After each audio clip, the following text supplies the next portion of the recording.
Miss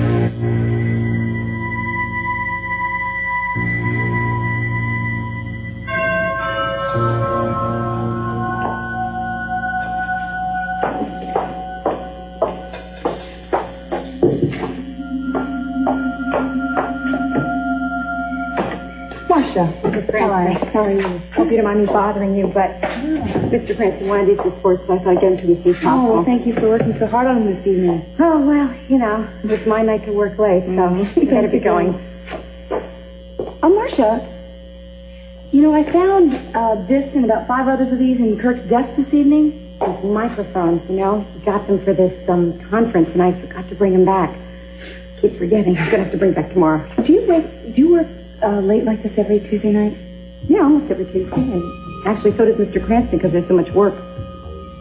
Do you remember if, about 2 weeks ago, if he worked late? No, I actually don't think he did because that was the night of your accident. Oh, no, that's right. That's why he wasn't there. No, that's exactly what it was.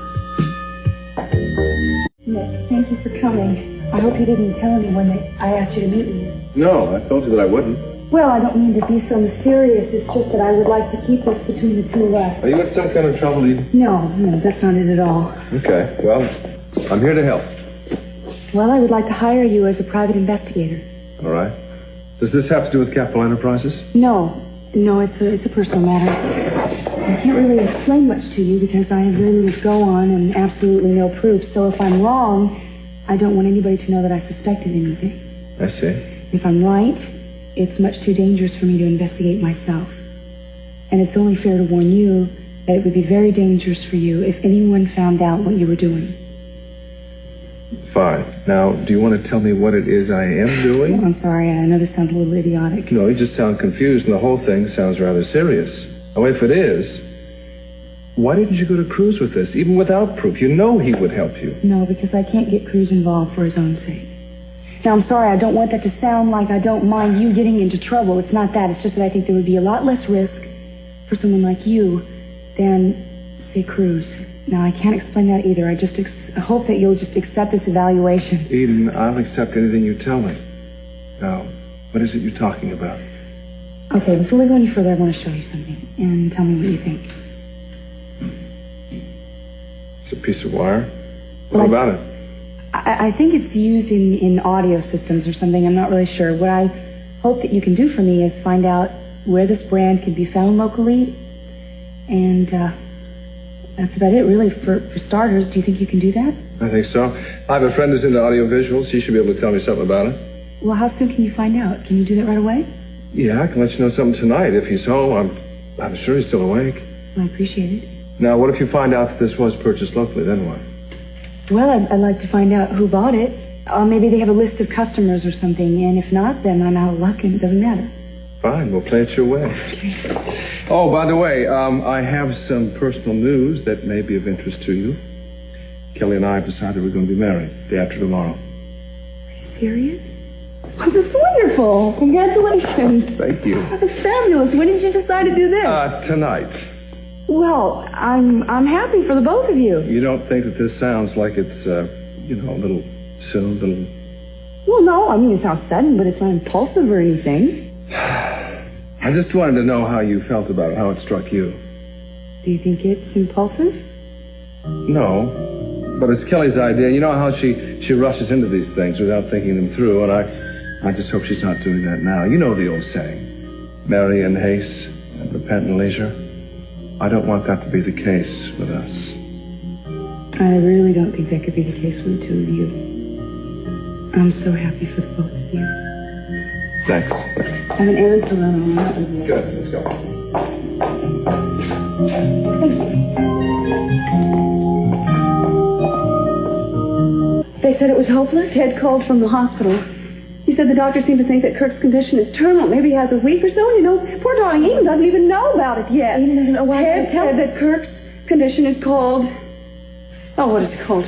Cardiomyopathy. You know, I've never understood why they can't give these things simple little names. I mean, Latin is a dead language. Doctors keep trying Madeline, I've got to get over there right now. Oh, no, but darling, there's nothing you could do for Kirk. I really wish you'd stay here with me.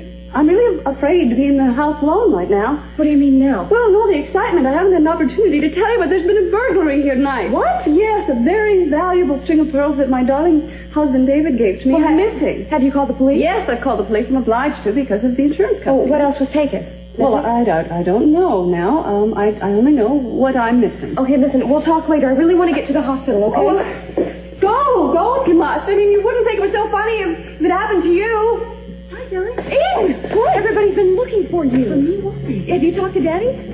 Daddy, why? What happened? Oh, Eden. Cardiomyopathy is a disease that can occur without any known causal agent. It brings about the eventual disintegration of the heart muscle, and right now there is no effective treatment for this condition. Now, I'm not saying conclusively that this is the case with your husband, but all the signs do seem to point that way. When will we know for sure? I'm going to be consulting tomorrow morning with the head of cardiology here, as well as a specialist that your father is having flown in. Well, after that, we should be able to make a more complete diagnosis. Can I see him? Yes. That's all. I'll see if you can go in a few minutes, but I have to warn you, he's very weak, so you won't be able to stay very long. Excuse me.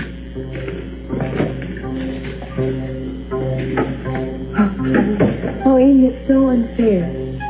Kirk is so young, and you two have been, what, maybe 2 months? Well, we'll just have to wait and hope that something can be done. I heard about your news. You and Nick are planning on being married? Yeah. Well, I hope that whatever has happened won't change your plans. Promise me that. Oh, Eden, we can't go ahead with the wedding right now. Well, that's nonsense, please. I want you not to wait a week or a day to marry Nick just because of what happened to Kirk. I want you to go home and I want you to tell Daddy that the plans are still on. Not only that, but I want you to tell him that Kirk and I insist. Will you please promise me that? I'll only do it if you'll try your best to be there.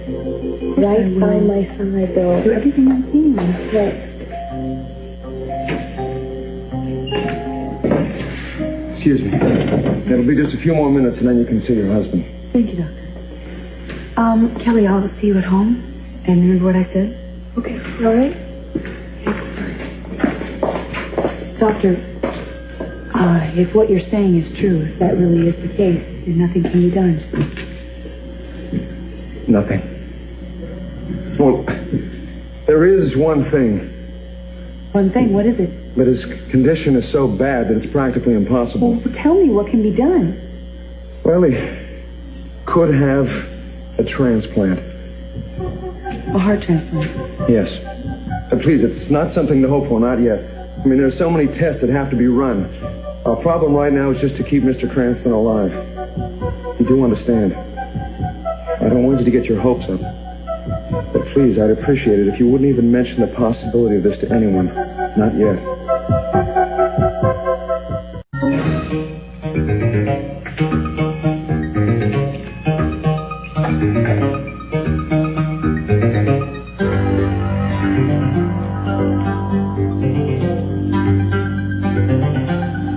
We gotta stop with all this pretending, all right?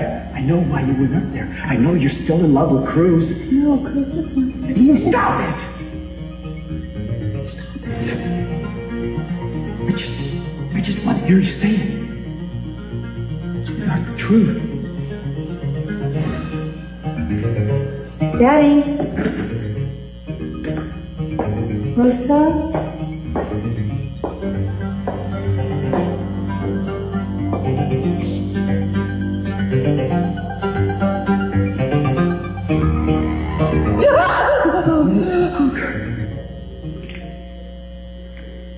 I'm so sorry. I called your house to talk to you. Your cousin told me what had happened. Oh, thank you.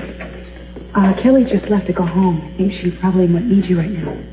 I'll go with her right away. Listen, I know you've got more serious things in your mind right now. But I wanted you to know I talked to my friend. He said there was one particular shop in town that sold that kind of wine. If you'd like me to, I can talk with him tomorrow and find out who bought it recently. No, Nick. It really doesn't matter now.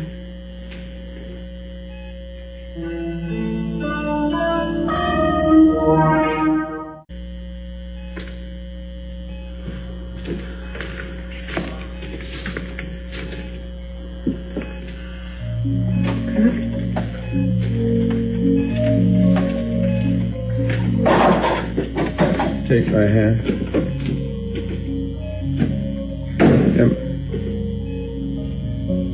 Am I going to live through the night?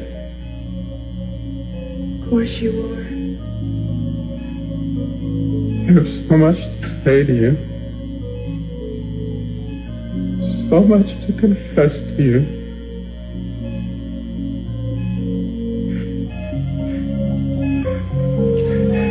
But I need to sleep.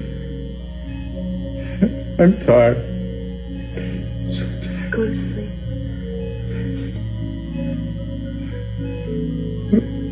Tomorrow, I'll tell you everything.